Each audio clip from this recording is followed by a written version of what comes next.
Leaders want to make sure that they continue advocating for students and local taxpayers. Your reporter Anna Stansfield live in Hartford for us this morning. So Anna, good morning. What are leaders going to be arguing for there today?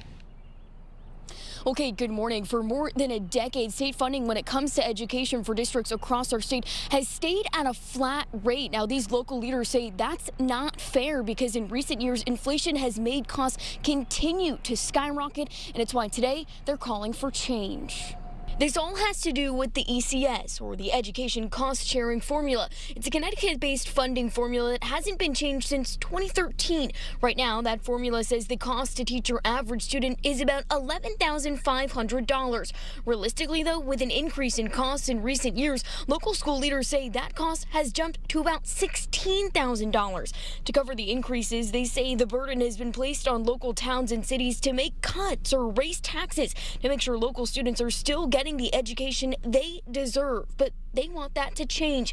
That's why this morning, leaders from 5 different towns and cities in our state will come together here at the Capitol, pushing for a change in current funding formulas to keep up with rising costs. Now, it is important to note that this all comes just a few days after Governor Ned Lamont announced that he is launching a commission specifically designed to look at ways to improve the current state's education funding formula, which could address some of these concerns. But it's likely not going to happen as soon as these districts will need it to, as they need to start making their school budgets here in the near future. I'm your reporter live in Hartford, Anna Stansfield, Channel 3 Eyewitness News.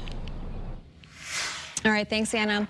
Education funding is a big story in New London here today for lots of families. Tonight, the Board of Education could decide which elementary school will close after the next school year. The board says combining 3 elementary schools into 2 buildings will save $3 million, cutting the budget deficit there in half. Tonight's meeting starts at 6 at the district's Welcome Center. It's also available on Zoom.